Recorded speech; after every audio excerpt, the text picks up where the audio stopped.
The inmate spent 2 years in solitary without falling apart. That was because someone secretly slipped him a coconut every single day. In the end, the warden discovered it. He personally came to interrogate Baby. Who sent you those coconuts? But Baby stayed completely silent because he would never betray his friend. Seeing this, the warden ordered his food to be cut in half. From then on, Baby had even less to eat each day, just barely enough to keep him alive. Even though he endured hunger every day, his will was never broken. Inside that tiny isolation cell, he never stopped resisting and never gave up his desire for freedom. After some time, the warden thought Baby had been completely crushed, so he brought him a bowl of meat soup. As long as Baby gave up one name, he would get meat with every meal from then on. But Baby was not tempted at all. Instead, he even tried to feed the soup to the warden. The warden had never seen a prisoner this tough. He decided to slowly torture him to death. He ordered his men to seal the ceiling of the cellar, forcing Baby to live in total darkness. Over time, Baby began to have hallucinations. He saw his fiancée and the happy moments they once shared, playing over and over in his mind. When his time in solitary finally ended, both his body and mind had completely collapsed. When the guards dragged him out, he was extremely weak. There was almost no flesh left on him. By this time, Dega had become the warden's accountant.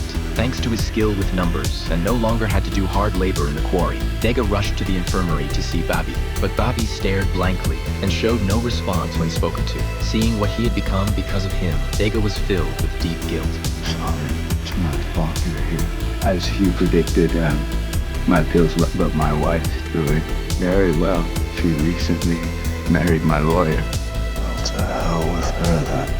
Babi suddenly spoke, which shocked and relieved Dega. It turned out Babi had been pretending to be insane the whole time. He knew it was the only way to survive, and he had never given up on escaping. Dega told Babi. On Sunday night, the warden would host a movie for officials and their families. At that time, everyone would let their guard down. They needed to get a boat before then and lure away the fat man guarding the patients. Their chances of escape would be high. After they finalized the plan, Babi kept pretending to be insane. He secretly hid the sedative pills given by the doctor. That night, he accidentally discovered the fat man had a shameful secret habit. So he found Matue, who was often harassed by that man, and told him about the escape plan. Matue immediately agreed to join Dega. Also found a bearded man who could get them a boat. With that, everything was ready.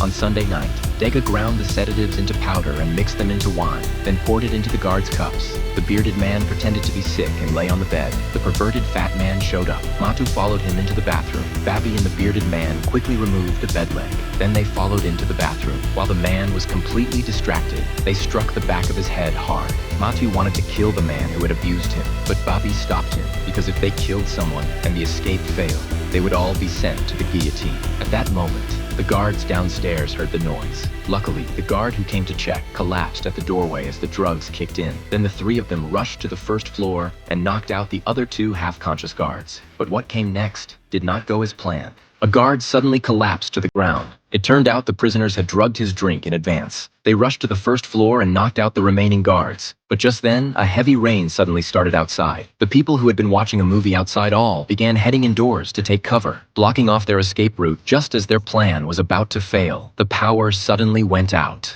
Dega rushed over. He had gotten the key to the watchtower with the power gone. The tower was no longer functional. They moved through a long corridor and reached the area near the tower. Now all they had to do was jump over the wall, and they could escape the prison. One by one, they jumped down, but Dega hesitated and could not bring himself to jump. When he finally forced himself, he broke his leg in the fall. The bearded man wanted to leave him behind, but Babi and Matue refused to abandon him. The two of them carried him into the woods and found the boatman they had arranged earlier. All four got onto a small boat and drifted along the river, eventually reaching the open sea. Just when they thought they had escaped hell, the bottom of the boat started leaking. They desperately tried to bail out the water, but it made no difference. The small boat could not support 4 people. The bearded man wanted to throw Dega overboard, but Babi refused. He's gonna die anyway, Bobby. Nobody needs to die. But at that moment, a storm was moving toward them in the distance. The bearded man panicked. He grabbed a knife and moved toward Dega. Babi immediately stepped in to stop him. The two of them began fighting. The bearded man quickly pinned him to the deck.